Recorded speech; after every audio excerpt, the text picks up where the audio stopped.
Hello, everyone. Salutations. What's going on? What's up? How you doing? George here, also known as Disney Family Man 23, with another spectacular video. Thank you so much for joining me again.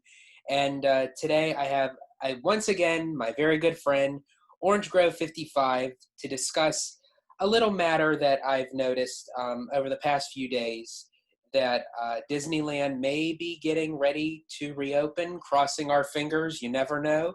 And thank you for joining me. Oh, well, thank you, George. I appreciate you having me on. It's always a good time. Always the pleasure is mine to have you on and talk Disney. And really quick, before we get into the conversation, if you want to let everyone know, the listeners and watchers, of where they can find you.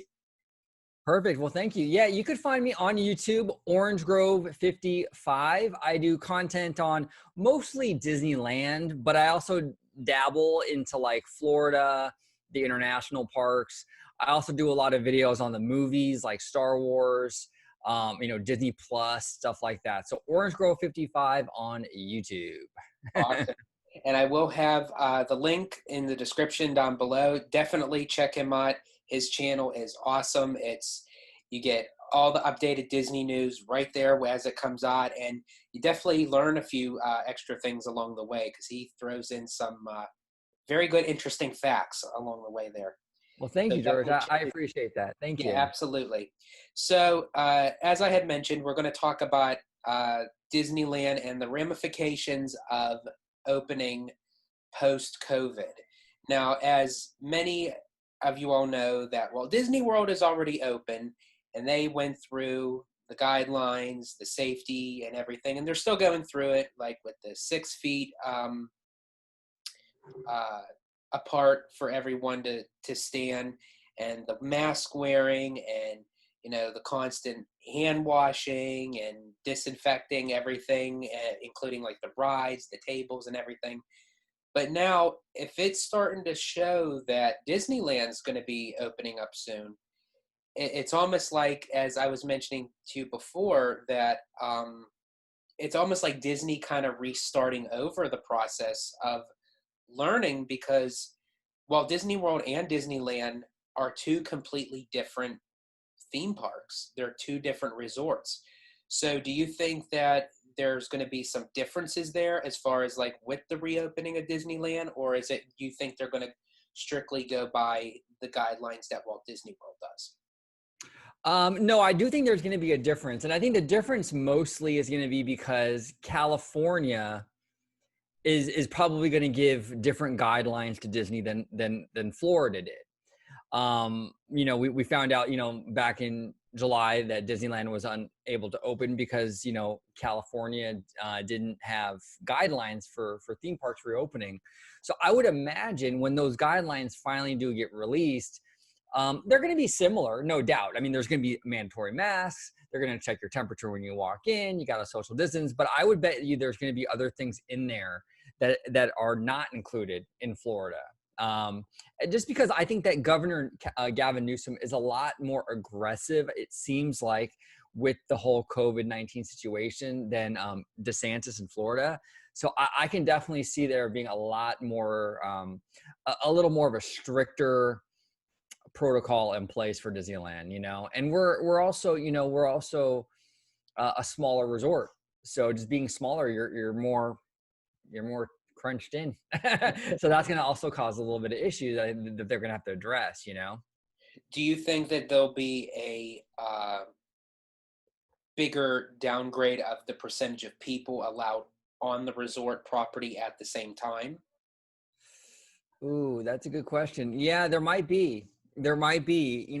I think that California is just it's a lot more of a stricter situation out here than in Florida, and I could definitely see that being the case. They'll start off really at a really small percentage, and they'll gradually increase like Florida did. But we might start off at a very, very low capacity rate, and which is going to be kind of a bummer in a lot of ways, because if we have to get the reservations, it's going to fill up quick. I mean, that's how everything is out here at Disneyland. I mean, everything fills up quick, whether it be for a popcorn bucket release, a pin release, or this, it always fills up like in 30 seconds. So if the capacity is only like, whatever, 10% or something, I could see it definitely filling up. It's gonna be really hard for people to get those spots, to get into the park. Absolutely. And especially since even with Walt Disney World, they were having trouble with, like for the annual pass holders, that pretty much the whole entire month of August, there were no availability spots left for any of the theme parks excluding Epcot. So the only way that you can get into to have a reservation is to stay on Disney property. If you stay on Disney property, you pretty much have it opened for the amount of time of your stay. So if you're staying 2 weeks at a Disney resort, then you can get 14 days of a reservation at the parks just like that. Wow. Where if it's just your annual pass holder, you're going to say, I feel like going one of these days, or one of these days you're allotted 3 slots and that's it. But once you finish one, you can then rebook one.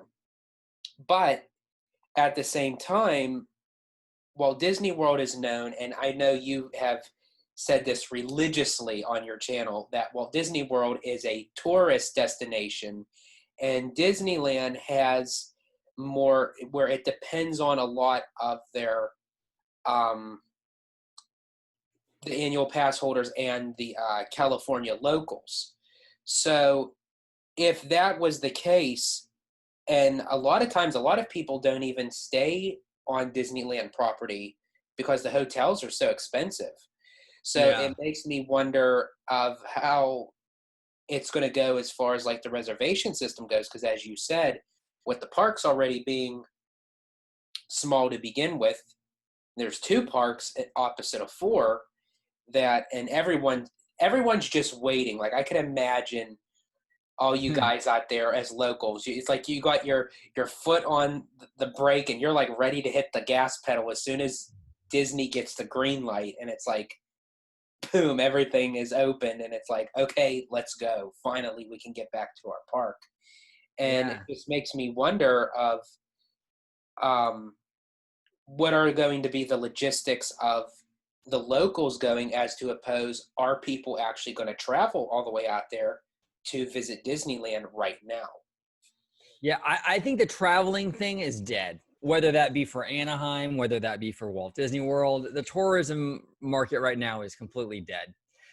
So I don't see that happening. I don't think we're going to get a lot of like outside, guests from different states and different countries. I think that's pretty much going to be uh, dead for the foreseeable future. But we'll we'll definitely get the annual pass holders. That's going to be a for sure thing. That's going to be the challenge, because we have a lot of pass holders in Anaheim, and it's a lot easier for them just to get in the car and just drive down to Disneyland. There's no it's not a plane trip or booking a week's worth of hotel reservations or anything. In Disneyland, it's very much, for a lot of the people that go there, it's very much just a quick car trip, you know? So I think the demand is gonna be really, really high. And I think it's gonna be really difficult with the reservation system to even get reservations for the first few weeks, at least, I think. Because the demand, like you said, it's gonna be through the roof. And everyone and their mom is gonna try to be getting reservations, and it's gonna be very, very difficult to to snatch a spot. I actually had reservations. I had hotel reservations for the first week of September at the Grand Cali, and I made them like months ago. And I recently just had to cancel them because they're going to be closed. They made the announcement that they're not going to be open at that for that week. So it's kind of sad, but yeah, we'll see what happens. We'll see how it pans out. But I think it's going to definitely be, for Disneyland, a really rough experience the first couple of weeks it opens, because I think the demand is going to be super, super high. Because you guys had that issue with the Galaxy's Edge grand opening, didn't you? As far as like being able to have like with their ticketing system, did the system crash at all to where like no one can get in? Yeah, we had system issues on our end too. Like we had system issues with it crashing and, just so much demand and, filling up fast. So yeah, we did have a lot of that. I do have a funny feeling, and I don't know why, but I could be wrong, but I actually think Disneyland is going to end up becoming more busier than Walt Disney World at the moment, because the one thing that I think Disneyland can always rely on are the locals. And I think Disneyland has a bigger repertoire of locals than Walt Disney World. Like Walt Disney World, you have your Floridians that go, but it's more of a traveling place, where with California, it already paved the way to say, hey, we got a lump sum of people that are so dedicated that it'll pretty much carry us through until the traveling starts picking back up. Yeah, and that's true. And I've actually had a few people from within the company tell me that in times of, and these are credible sources, I trust these people that tell me this, but they're saying in times of tragedy or issues, economic, whatever, fallout, whether that be 9/11 or whatever, what have you, they've told me that a lot of times Disneyland kind of carries the weight because like you said, it's very much, there's a lot of annual pass holders, a lot of locals. So there, it's when you're in a recession or when you're in, when you have a terrorist attack or whatever, it's easier just to get in your car and head over to Disneyland and like on a whim, like spontaneously, than it is to plan a 1 week vacation in Florida with a plane trip, hotel, all that. It's much easier to say, hey, you know what? You want to go to Disneyland today? Yeah, sure. Okay, get in the car. 30 minutes later, you're at the park, and you got your annual pass, you're ready to go. It's just a much easier situation. And these sources were telling me that a lot of times Disneyland sort of offsets the losses in economic hardships from Walt Disney World because of that.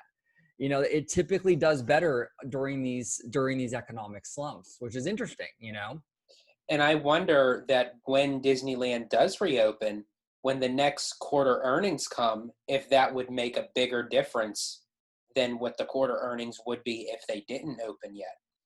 Oh yeah, I think they will. I absolutely think it's going to make a big difference. Yeah, I think that we're going to see a bigger improvement. I think Disneyland, I think a lot of people have this idea because it's a smaller park that it doesn't really matter, that it's inconsequential, but it really does, in terms of the domestic parks, it really does carry more weight than people think, especially right now when people aren't, they're not traveling, they're not getting on planes, it's like, yeah, Disneyland's going to definitely buoy them up a little bit. I mean, it's still going to be a disaster. I mean, it's still going to be bad numbers, Yeah. but I think they'll be much better when Disneyland opens for sure.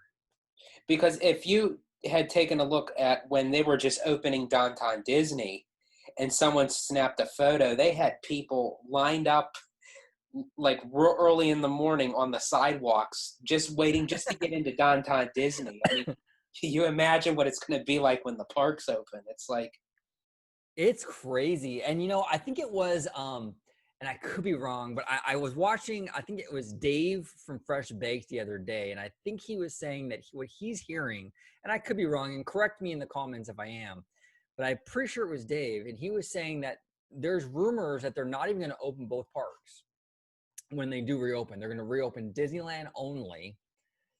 And then they're going to phase in California Adventure, kind of similar to what Florida did. They opened the Magic Kingdom, and then I think a week or two later, they opened Epcot. And I don't know how it went, but I know they all didn't open at once. yeah. Yeah, it was July 11th was Magic Kingdom and Animal Kingdom. And then July 15th, I think, was Hollywood Studios and Epcot. Yeah, and that's what Dave was saying, that they're going to open Disneyland first, and then they'll kind of phase in California Adventure after that. So since they did that already in Florida, it wouldn't surprise me if that's true. And I think that would be a smart move on Disney's behalf, because, I mean, you literally go from nothing, and then if you throw everything in, it's like they're going to have massive crowds, or of what a lot of people think are massive crowds, because I've noticed that when the parks open down Florida, you get like this kind of cluster of people like in the morning, but as it kind of fizzes out and moves into the park, it's like, wow, the park looks really dead. Yeah, we'll see. Yeah, you're right. We might get that morning rush, and then because remember, we're not going to have fireworks. There's not going to be Phantasmic, none of that. So once you go into the parks, that nighttime, the nighttime demand is definitely going to wane compared to the, like normal. Now, other than like the fireworks and like the nighttime shows and everything, do you think there's anything else that will not open essentially when the parks reopen? That'll take Well, time. yeah, I think anything that encourages people to congregate. So I think when the holidays come, I think we're not going to see the Christmas tree, sadly, probably for either resort. I think that things like that, that attracts a lot of people in one spot. Disneyland, we do. I don't know if you guys do it in Florida, but the snow shows during Christmas where you Like, sit. it snows on Main Street and everything. Yeah, Yeah. and I think that that's something that they might not do. I mean, Now, obviously that's not till November. Things might be very much different in November. Things change, and hopefully they change for the better. But if it's still like this, yeah, we probably won't get that. Maybe the Christmas and Halloween will just be decor only.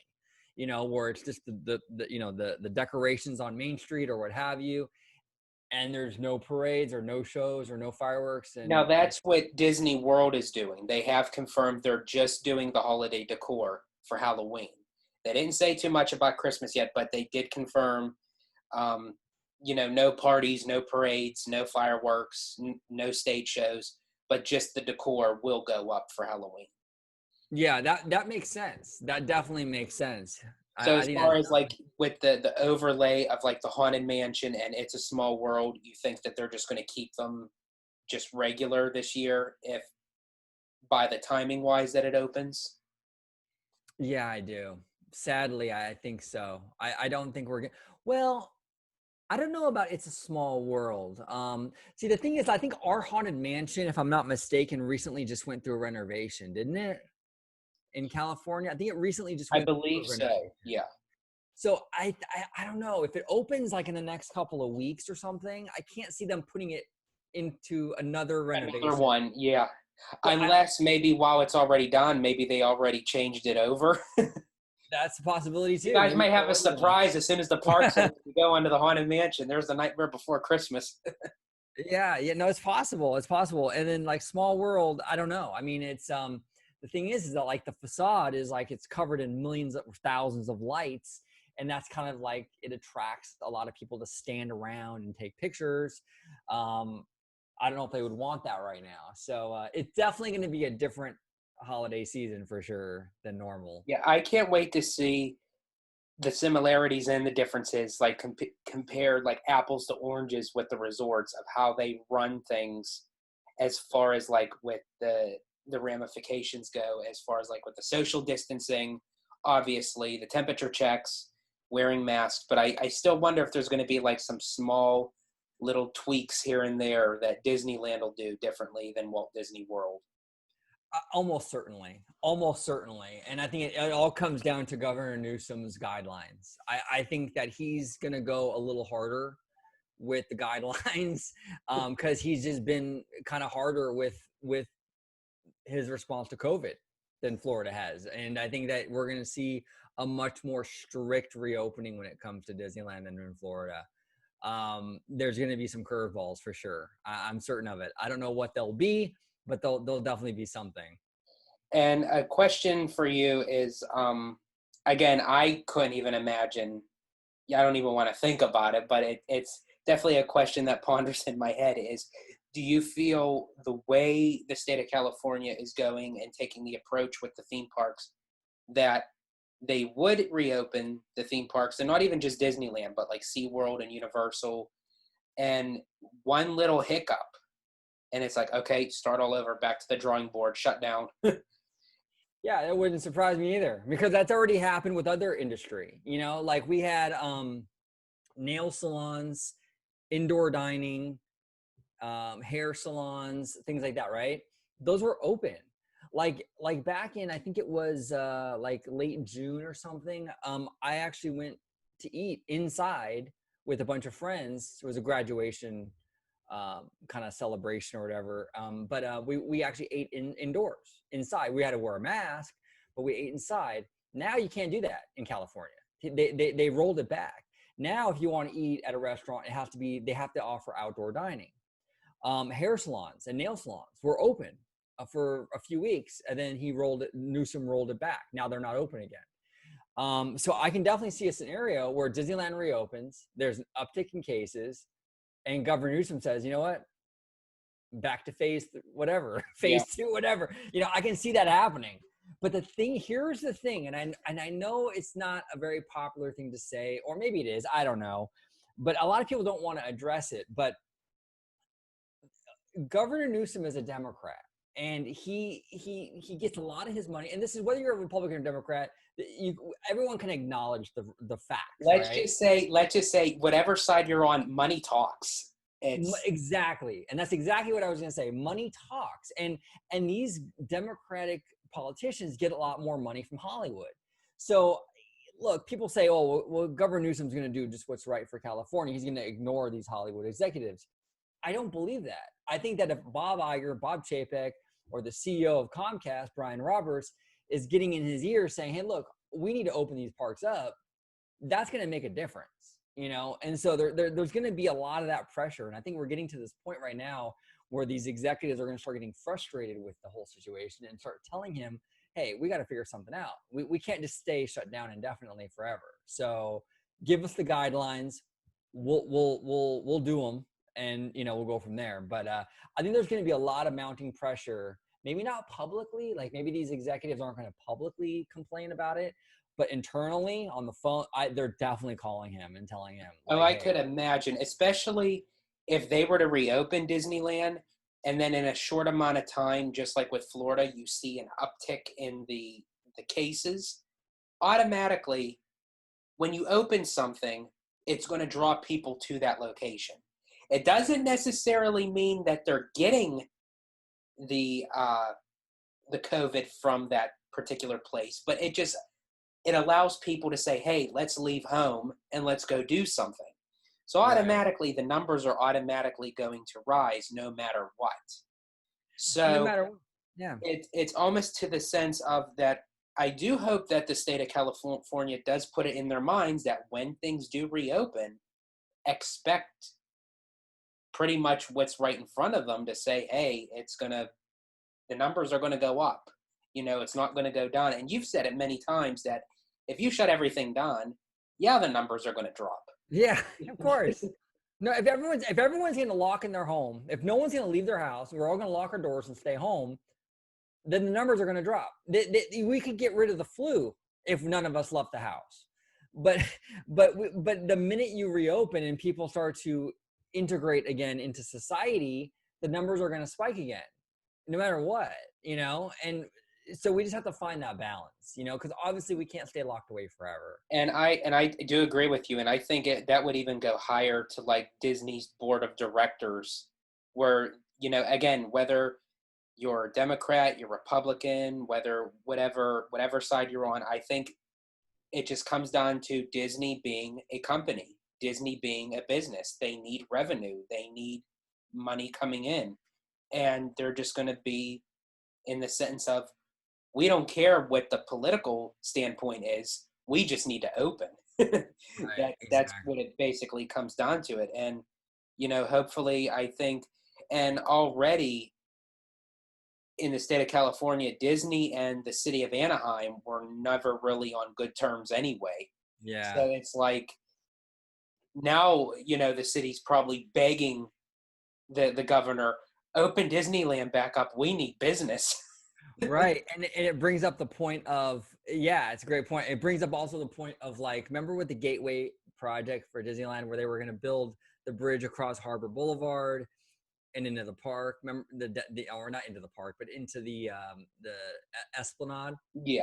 And then the businesses on Harbor. And again, this is another, Dave from Fresh Bake talked about this. It was a great conversation, but they were complaining, these Harbor Boulevard businesses were complaining that was going to kill their foot traffic. And that essentially is what killed that whole project. Well, now that they're not getting any money from Disneyland because everything is like shut down and everything's dried up, I wonder if those businesses now are changing their tune a little bit. Well, maybe Disney's not the evil, the big Satan that we once thought they were.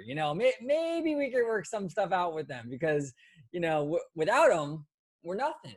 I mean, really, all those businesses. I mean, McDonald's is a huge company. IHOP is a huge company. A lot of these companies are franchised out and they'll survive. But these locations specifically, though, live on the back of Disneyland Resort. And without Disneyland being right there, they're not making that money, you know? Yeah. So I'm really curious now that they felt kind of the pain of what it feels like not to have any Disneyland at all, are they more willing to like kind of negotiate with Disney? Another thing it's interesting to think about is if some of these smaller businesses, you know, on that same street because they've been closed for so long go out of business, is Disney going to swoop in right now? Because right now with COVID, it's sort of like it's like, Hunger Games. like these businesses are going under like right and left, and it's like they're dropping like flies. So with Harbor Boulevard basically shut down, a lot of the smaller businesses, if they shutter, is Disneyland going to go in there and be like swooping them up one by one and kind of increasing its stake on that side of the road? We probably won't hear about it, but I think that'd be interesting, to That consider. is a very interesting concept because even when things do reopen back up, they reopen for a period of time and it's like, you know what? The damage is already done. We're too far financially in the hole to build it back up. We're just going to leave. We're going to sell. And I'm for sure that Disney will find it somewhere in its budget to say, hey, we can capitalize on this at a later date in the future Right. with the Disneyland Resort. Let's jump at the chance of it, because if it really is what this reservation system is going to be, like Walt Disney World, where you get a lot more opening chances to get a reservation by staying on Disneyland property, then a lot of people may not stay at the Good Neighbors Hotel anymore, just for the notion of, yeah, it is definitely cheaper. It's definitely a convenience still. It's still walkable to the parks, but to stay at a Disney Good Neighbor Hotel for Disneyland would pretty much be in vain to book a reservation there. And if you can't get a reservation, then you're not going to need a park reservation, then you won't need that hotel reservation. Right. So I think to guarantee people's chances, I think that the Disneyland hotels are going to get swamped with reservations once it opens. Oh yeah. Yeah, absolutely. I think you're right. The Disney owned hotels are going to get swamped because they'll probably come with or something. There's to be some sort of deal or package that come along with reserving your spot with those hotels. I could only imagine. So there's going to be more incentive to do that. So with, as time goes on and these hotels aren't getting no business, despite Disneyland being open, they may say, hey, just like the Carousel Inn across the street from Disneyland, we're selling. Do you want it? Yeah. Yeah, because when desperate times come, you're like, it's like, for example, when someone loses their job or whatever, right? And they can't pay their rent. You start to look for ways to make money that you normally wouldn't have looked for. You start looking at your DVD collection and going, well, how many of these movies do I actually need? I'm guilty of that, because for a period of time, it's like not knowing when I was going to go back to work. And I'm looking around the place. I'm like, oh, I could sell that. I could sell that. Ooh, I wonder how much that's going to go for. Yeah, exactly. And these businesses on Harbor and around Disneyland are kind of the same way, like on a different level, but kind of the same idea where, before they were doing fine. Disneyland was open, they were doing huge business and everything was gravy. But now it's not. So now they're looking to pay their bills and keep their lights on and pay their employees. So it's getting to the point now where Disney approached them and said, hey, you know what? How much you're willing to sell for? They're going to be more inclined to do so now. Because you know what? Maybe we'll just take it. Maybe we'll just take whatever Disney offers us because we're not surviving right now. The chances right now for Disney to go in there and swoop in on a few of these is very high, I think. If Disney's willing to do it, I think they can probably pick up a few, to say the least. Now, another question for you is, because we have talked about this several times, and with you being a California local, you have an annual pass for Disneyland. And I'm wondering if this is what the issue is, even with the crowd levels of Disney not anticipating, how little of people are going to the parks, because they had announced that they are getting good revenue from Walt Disney World reopening, but they were still anticipating a higher amount of people going.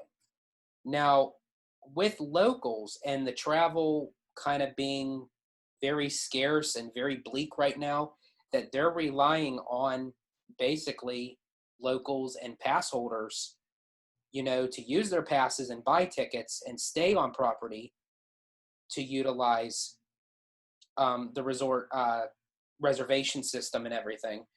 That normally with pass holders, it's you come and go as you please. If you want to go in the morning, stay till the afternoon, leave. People go in, even with like famous YouTube vloggers, like Dave with Fresh Baked, or even down Walt Disney World, Tim Tracker and everything. They're just so used to going in for an afternoon, walking around, recording their footage, and then leaving. But if it takes to where it's so difficult to get a reservation, so part of the reservation system is that to utilize the time, what is your approach of, to get a reservation? Because you're one that likes to go and not stay the whole day from opening to close. So does your aspects change on that notion with the reservation system? Yeah, I think it does. Like if it's a major ordeal to get a reservation, like it's like winning the lottery basically to get a full day, then my whole mindset is going to change, at least temporarily, during this whole situation. Like, so for example, I would like I usually, like you mentioned, I like to get there early. Like we get there in the morning, like around opening, and we'll leave at like 4 o'clock. I don't like to drive home really late. I get really tired. I'm old. So I get tired, and I don't want to kill us on the way home or anything. So I like to leave at like 4 o'clock, and but with the reservation system, if it's really hard getting a day, and this is the only day in the foreseeable future that we can go, then yeah, I'm just gonna do the whole day, and we'll go in the morning, and we'll stay we'll stay until nighttime. There won't be fireworks or anything, but we'll stay the full day, make the best out of it. Or maybe even like that's why we made reservations for the Grand Cali first week of September, hoping that we could stay a couple of days and kind of do it that way. That didn't pan out, but that's also another option I'm thinking about. Maybe just spending the money on a hotel and just staying for a couple of days and getting a couple of days out. And then, then you got your Disney fix, and you can go another month or two without it. It's hard, but you can do it. So yeah, I mean, I'm definitely going to adapt. I mean, I don't think I'm going to go back to, at least while the COVID situation and the reservation systems are going on, going to go back to getting there at 8 o'clock and leaving at 3 or 4. Especially if it's going to be like, pulling teeth to get a reservation. That wouldn't make any sense. Yeah.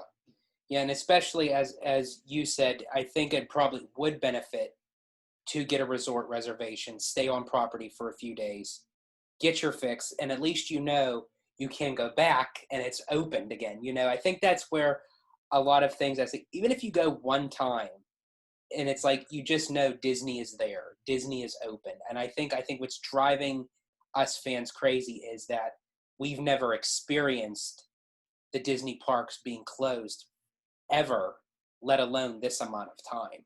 Yeah, no, definitely. And like you mentioned, the vloggers, I think it's gonna be really interesting with Disneyland when the parks do reopen with the reservation system, how it affects the vloggers. Now, I don't do vlogging.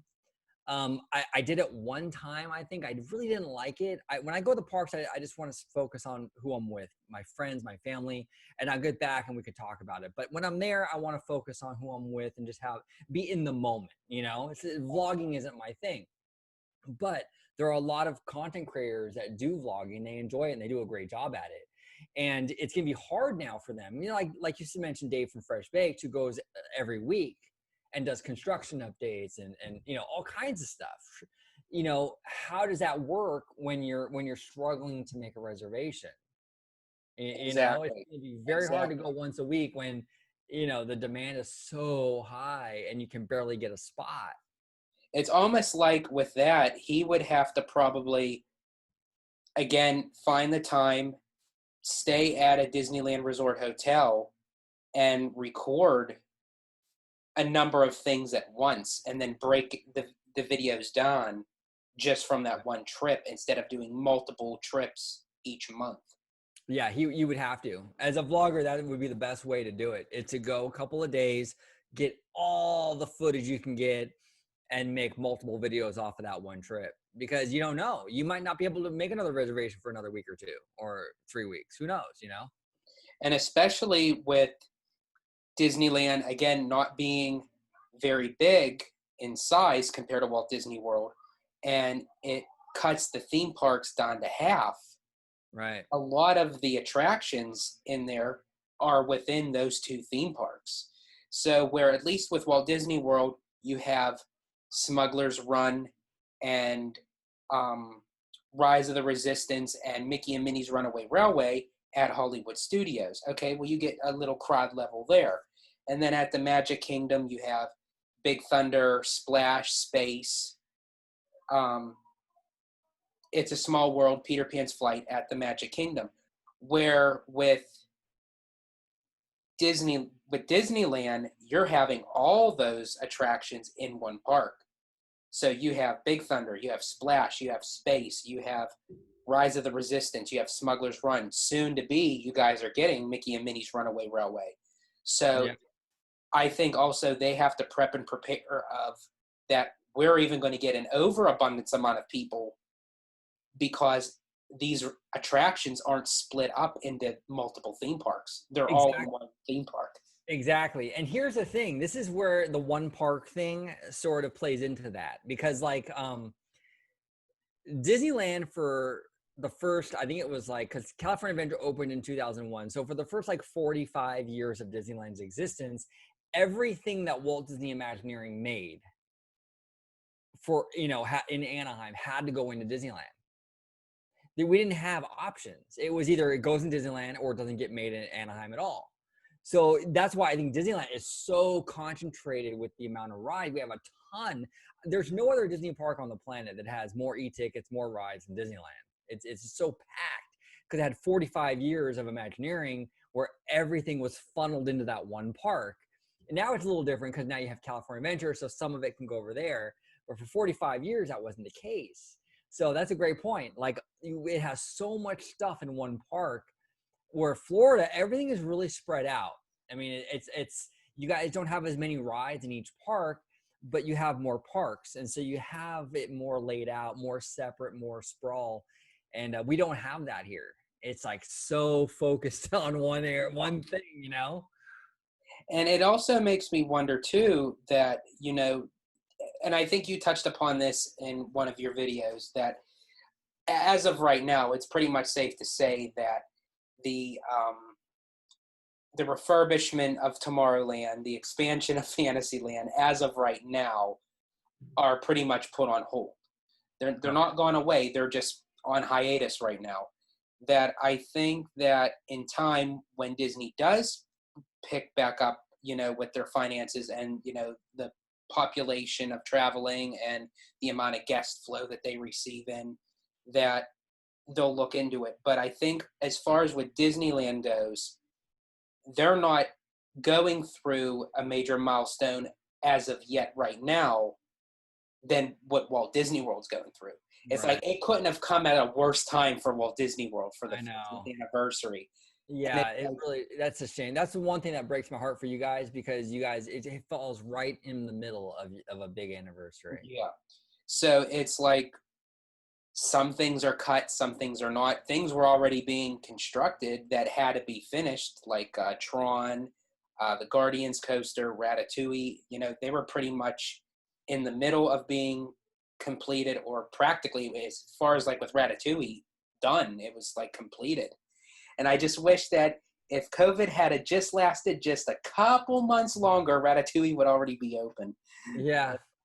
But luckily that they got enough done that we can still keep Ratatouille at Epcot.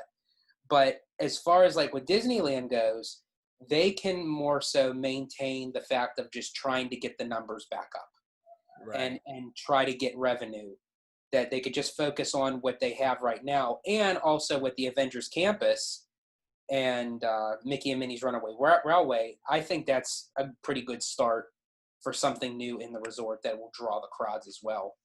Yeah, I think that's enough for Disneyland right now. I think between Avengers Campus and then Mickey Minnie and Runaway Railway, I think that's enough for the foreseeable future. I know a lot of people are saying the Avengers e-ticket is probably postponed, canceled, delayed, and I agree. I don't think we're going to get that anytime soon, at least not when it was promised. But I think it's inevitable, as Thanos would say, inevitable. Mm-hmm.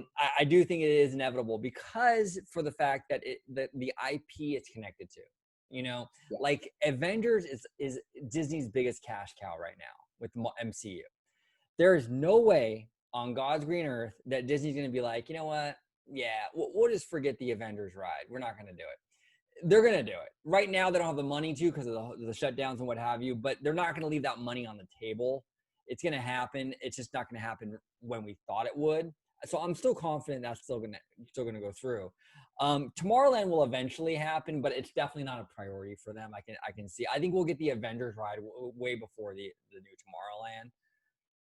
Just because, again, the IP, even though Tomorrowland desperately needs it so much more, the IP, I think, it's just the world we live in is gonna trump the need for a new Tomorrowland. I even think that the Fantasyland expansion will end up coming before Tomorrowland. Poor Tomorrowland, I think that's like on the farthest back burner that Disney has on their mind right now, unfortunately. But at the same time, don't underestimate Josh D'Amaro, because I mean he totally rocked those photos when, when he's standing there to release the Quinjet for Avengers. And I mean, it blew up the Disney community by storm because nobody was expecting it. No, yeah. And I just wonder that if it being that now that Josh and the type of person he is, and he's ahead of the parks, the resorts, and the experiences, that if he says, you know what, if we can just harness just enough money, let's just go through this and complete this land, and let's just finish the e-ticket. The Quinjet's here, everything's here, it's set up. Let's just go for it. And he strikes me as the type of person that would go for that risk. Yeah, he might, and he might lobby push, Chapek and Iger to do it. He might say, hey, look, you guys, I know it's going to cost money right now when we don't really have a lot of money right now, but long term, it's going to pay off. We should get that done right now. So he might do that. You're absolutely right.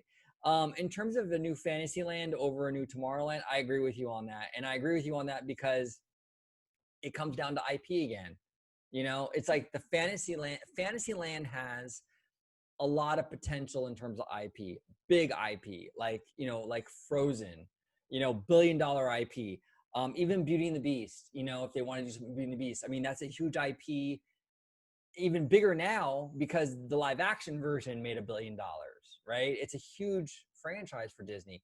There's so many more franchises, huge ones, they can put into Fantasyland compared to Tomorrowland. Tomorrowland kind of, it lost a lot of its, it lost a lot of the wind out of its sails when Marvel and Star Wars got their own lands, because those are the two franchises that Disney could have pulled from to put into Tomorrowland. But now I don't see them doing that because they have their own areas. So what do you put in there? I mean, Exactly, because like with a lot of, the speculation that the new Tomorrowland, the new Tomorrowland, new. the new was supposed to come even before they announced Galaxy's Edge, before they announced Avengers Campus. So a lot of people were saying in their minds, okay, so Tomorrowland is basically going to be Star Wars and Marvel. Right. But then Galaxy's Edge came, and then the Avengers Campus, and it's like, well, what do we do now? It's like there's the only saving grace for Tomorrowland that I could see happening, and it would probably be cost saving, is to make another Tron light cycle. Right. Yeah, they could definitely do that. And we have the room, actually, I think, because if you look at it, okay, you could, it's a coaster. So it doesn't have to be the exact same layout as Shanghai or Florida. You can, you know, you can change the layout to fit our Tomorrowland, so it will fit. But we have so much unused space in Tomorrowland. Like the whole Interventions building or the former Interventions building can either be an indoor portion of Tron, or they can bulldoze the whole building altogether. You know, I think Autopia is totally expendable. That's a huge amount of acreage there. You know, even the submarines, aesthetically, I like them, but I think as the ride itself, I think it's becoming very dated, even with its new Nemo theme. We have the room to put something like that in there. I hope if they could fit Tron in there and have it kind of like be the new people mover, where it kind of travels through the land and weaves through the different buildings, and kind of, that would be very, very cool. I think they could definitely do it. And I think with Disneyland already having a short amount of room as it is, and with all the cost cutting and trying to save and trying to find loopholes, Disney is definitely going to jump on the bandwagon to kind of take already ride systems and possibly retheming them for Disneyland. Like you could even take the Tron type of coaster, but retheme it to something else. You can take the ride system for the Seven Dwarfs Mine Train and retheme it to something else. So where they're spending money, but it's not on a completely new, different type of ride system and technology, that it's going to drain their pockets even more.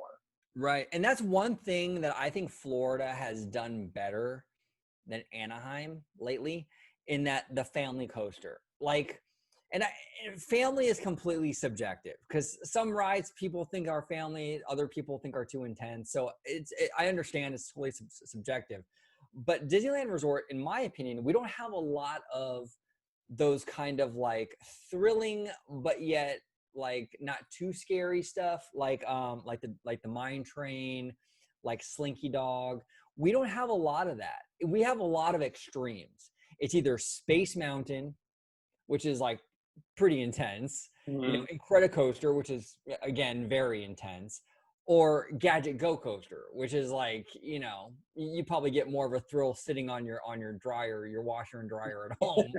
There's not a whole lot of movement. It's just kind of whatever. It's and like, you get a longer ride out of it. yeah, exactly. So we have like these extremes. I would love to see like a Seven Dwarfs Mine Train, that middle ground family attraction, you know. And like you said, it doesn't have to be Snow White. It could be Frozen themed. It could be, I think Tangled would be a great theme for that. Even the aesthetics of the mine train reminds me of Frozen, kind of. It kind of has that same, like a bobsled type. yeah, like the wooden carving stuff. Yeah.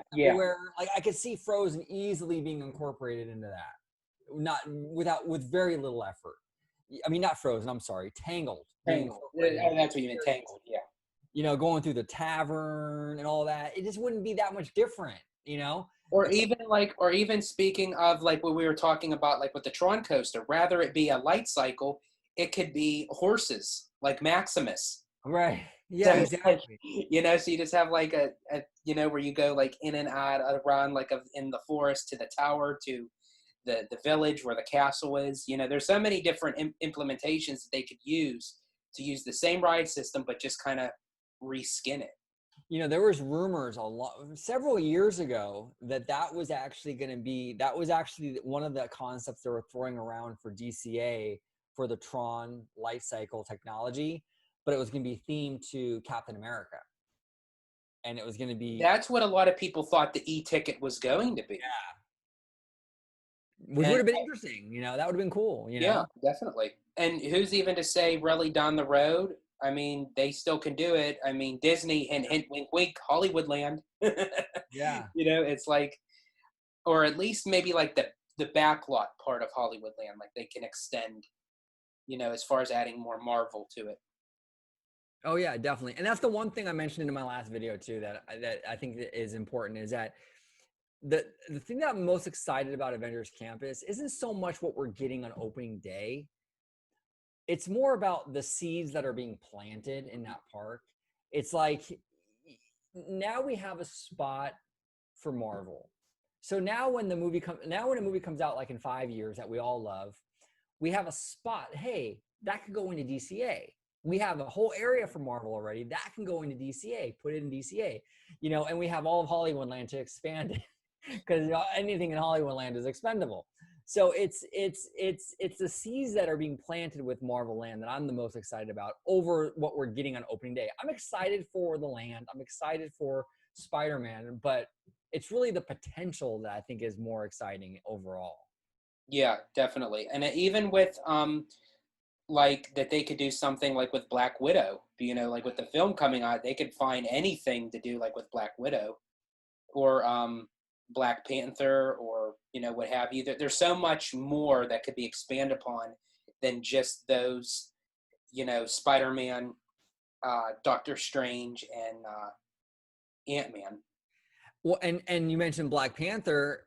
That even has some connection to California because I think the whole story takes place, I think, starting at the beginning of the movie and the end of the movie. They start off in California. And at the end of the movie, spoilers, I mean, it's a few years old, but don't they build like a community center? Yeah. A community center in California. Mm-hmm. So there's that connection. I mean, if the Imagineers, it wouldn't take too much to connect that to DCA. They could definitely put something Black Panther related. Definitely. So I think it's pretty cool. Oh, definitely. I think as far as with Disneyland, a lot of people, they say, oh, it's the original park, it's the oldest, it's the smallest, but don't underestimate the underdogs. Those are the ones that come out swinging the hardest. Yeah, and I think that it's like one of those things where it's like, I think our little park, it is the smallest, but like in terms of like money being made though, I think it's more about, how do I say this? It's like you can have a Walmart that's like, the biggest Walmart in the country, and you can have the little Walmart, right? But that little Walmart may be doing bonkers business. Mm-hmm. Like for example, like the Walmart, I mean not the Walmart, the Starbucks on Buena Vista Street. Okay, that was supposedly, from what I heard, that was one of the biggest Starbuckses in terms of like sales in the country. I think only beneath the New York Times Square one. Okay. So it's like, well, that's not really a big Starbucks. I mean, the DCA one isn't huge. It's nothing like extraordinarily massive, but it still was like pulling a lot of weight, Right. That's how I kind of think about Disneyland. It's like, it doesn't have to be the biggest thing. It's still pulling a lot of weight. And even being as small as it is, it's not, attendance-wise, not too far from Magic Kingdom even though it's significantly smaller. So, yeah, I mean, you're right. It's like people think like, oh, it's so small, who cares? But I think money-wise and I think attendance-wise, I think that the executives see that and go, well, yeah, but it's making us a ton of money, Definitely. Yeah. So, well, on that note, I appreciate you coming on and discussing this with me. Definitely, we had a lot to talk about, and hopefully, again, as I said before, crossing our fingers that Disneyland will be opening soon, and maybe, with all them adding the plexiglass and the 6 feet distance markers and everything, maybe that's a sign of possible reopening status waiting to happen. Hopefully. I think so, though. I think Disney's rearing to go. They're ready to go. They want to reopen. I think once Newsom gives them the okay to do so, they're gonna. Because remember, they probably already have everything ready to go because they were planning on opening on July 17th. That's what I was just going to say. They were ready July 17th. So, I mean, now's even more. I even think that they're even more prepped now over Walt Disney World because they had a longer period of time to watch kind of what Walt Disney World did and maybe like see like the faults of saying, okay, that didn't seem to work there. Let's try this, or maybe we could do that. So they had a lot more time to prep and everything. Yeah, no, exactly. I completely agree. Well, again, yes, thank you for joining me. It was a pleasure having you on.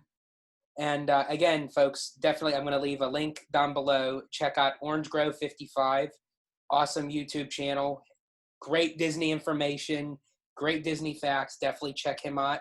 And please like, subscribe, hit that notification icon. And remember, stay safe, stay healthy, stay Disney. Bye, everybody. Bye-bye.